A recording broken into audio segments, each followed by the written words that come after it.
Hey, family, welcome back. If you're new here, I'm really glad you found your way into this space. And if you've been here before, you already know we don't do perfect over here. We talk from the middle, we talk from the process, and we talk from the parts we're still figuring out. So, wherever you're listening from, take a breath. Let's get into it. I've been sitting with something uncomfortable. Some versions of me were easier to love. Not better, not wiser, not healthier, just easier. Easier because she didn't ask a lot of questions. Easier because she adjusted quickly.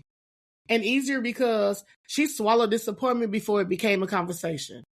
And I think part of healing, a big part of healing, is grieving a version of you that made other people comfortable. Because that version of you probably got a lot of praise. You're so understanding. You're so patient. You're not like other people. You're just easy to be around. And on the surface, that sounds like love. But sometimes that praise is attached to how little you require. Let's be honest for a second. Being easy can feel powerful. You don't start fights. You don't press too hard. You don't demand clarity too quickly. And you don't rock the boat. You become the safe option, the calm one, the flexible one, the one who can handle it. And people are comfortable around that version of you because she doesn't challenge their growth. She doesn't expose their inconsistencies, and she don't ask them to rise. But what nobody talks about is how much that version cost you. She cost you honesty. She cost you expression. And she cost you the right to say, that hurt, that didn't sit right, and I actually need more. She cost you the ability to pause instead of immediately adjusting. And over time, you don't even realize you're performing. You think this is just who you are. You think you're just patient. You think you're just laid back. And you think you're just low maintenance. But healing has a way of exposing performance. I started noticing something. I would leave conversations feeling slightly drained. Not devastated, not angry, just off. Like something small got dismissed. Like something subtle got overlooked. And instead of addressing it, I would tell myself, it's not that serious. That was my script. I don't want to make this bigger than it is. I'm fine. But I wasn't fine. I was just easy. There's a difference between peaceful and being quiet. And for a long time, I confused the two. I thought maturity meant not reacting. I thought growth meant not needing reassurance. And I thought strength meant not asking for much. But strength isn't silence, and maturity isn't self-abandonment. And growth doesn't mean you stop having needs. Healing showed me that I wasn't low maintenance. I was underexpressed. Letting go of the easy version of me didn't happen dramatically. There wasn't one big moment. It was small. It was the first time I said, actually, that bothered me. And it was the first time I didn't immediately smooth tension. It was the first time I let someone sit in their discomfort instead of rescuing them from it.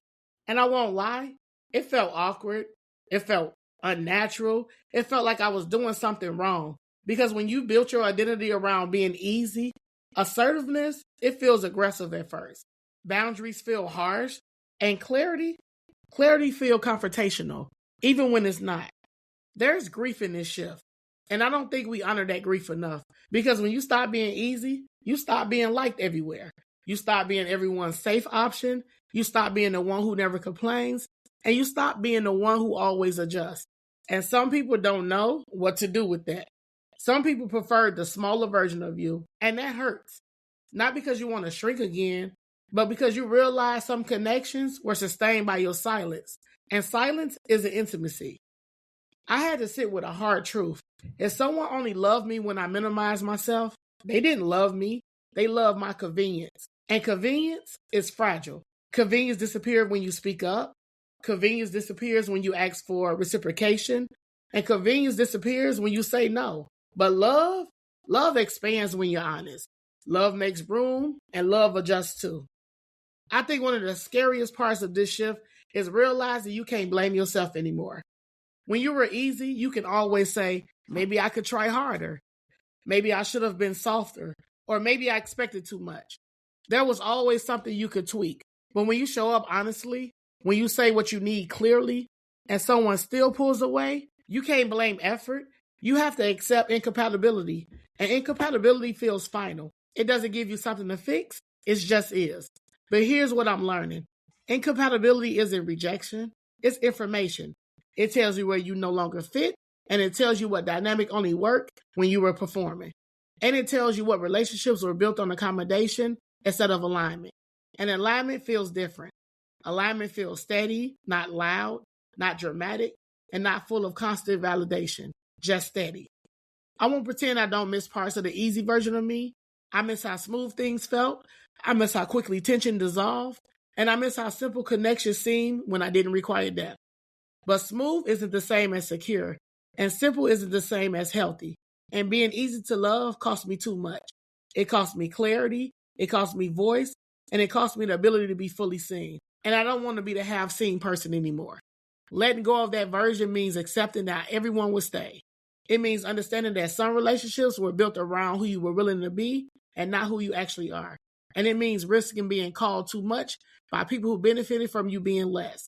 And if that's the price of alignment, I'll pay it, even if it's lonely sometimes. Healing doesn't make you difficult, it makes you defined. Defined in your standards, defined in your boundaries, defined in your voice. And when you're defined, you don't have to audition for love. You don't have to shapeshift, you don't have to over-explain, and you don't have to earn basic consideration. You just show up, and whoever aligns. I don't have a triumph ending. I'm still practicing, still catching myself when I want to minimize something, still fighting the urge to say it's fine when it's not, and still sitting with the discomfort of not being universally liked. But I know this, the version of me that was easy to love was also easy to overlook. And I'm not willing to be overlooked anymore. Not by anyone, not even myself. So if you're in this space, if you're feeling a shift from being agreeable to being aligned, if you're noticing that some people don't respond to you the same way anymore, you're not doing it wrong. You're just no longer performing. And that takes courage. Pause there and let that land. And next week, we're going deeper because sometimes it's not that we miss the person, it's that we miss who we were while hoping. I'll see you in the next episode of the Healing Series. Let's heal and grow together. God bless.